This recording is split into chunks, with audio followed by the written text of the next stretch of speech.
Assalamualaikum warahmatullahi wabarakatuh. Rekan-rekan mahasiswa dan juga kepada ibu dosen yang saya hormati.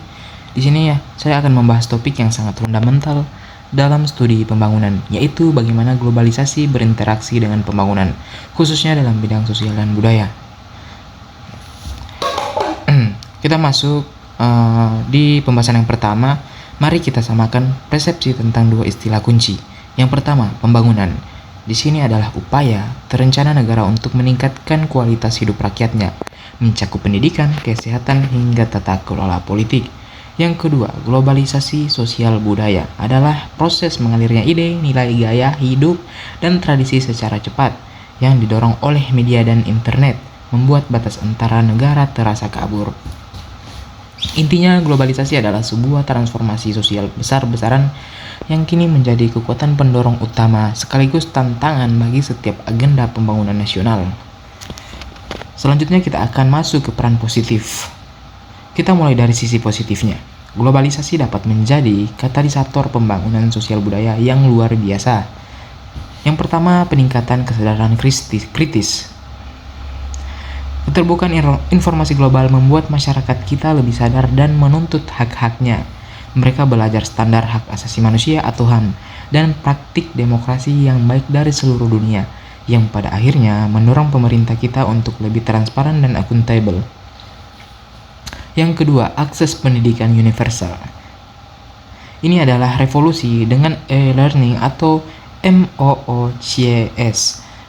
Batasan geografis hilang. Mahasiswa di daerah terpencil bisa mengakses kursus dari universitas terbaik dunia. Hal ini secara langsung meningkatkan kualitas sumber daya manusia atau SDM kita tanpa perlu migrasi besar-besaran. Yang ketiga, pelestarian dan promosi budaya.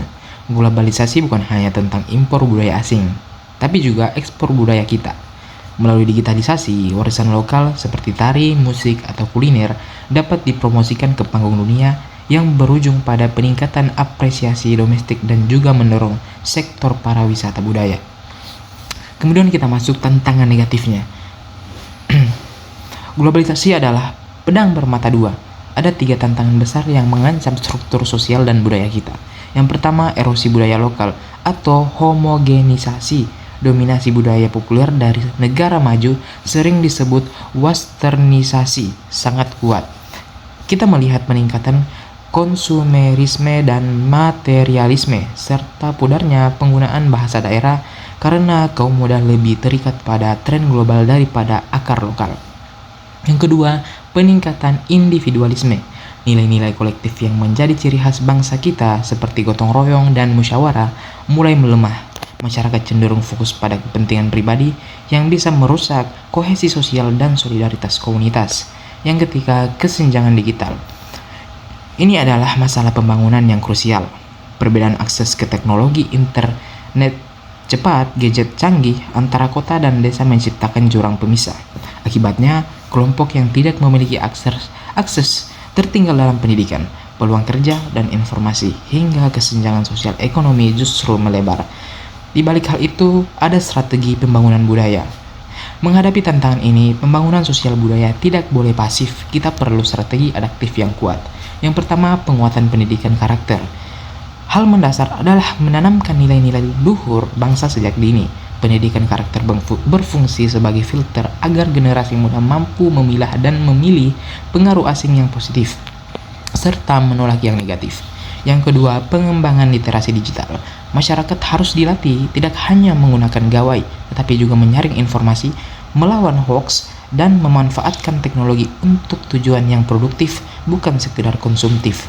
Yang ketiga, revitalisasi budaya lokal. Kita harus menerapkan prinsip globalization, yaitu berpikir global, bertindak lokal. Caranya mengintegrasikan kearifan lokal ke dalam platform dan kurikulum modern, sehingga budaya kita tetap relevan dan menarik di mata generasi milenial dan Gen Z. Sebagai penutup, globalisasi adalah keniscayaan pembangunan yang sukses di bidang sosial budaya adalah pembangunan yang mampu memanfaatkan aliran ide global untuk memajukan masyarakat. sambil tetap menguatkan jati diri dan nilai-nilai lokal sebagai fondasi yang kokoh. Terima kasih.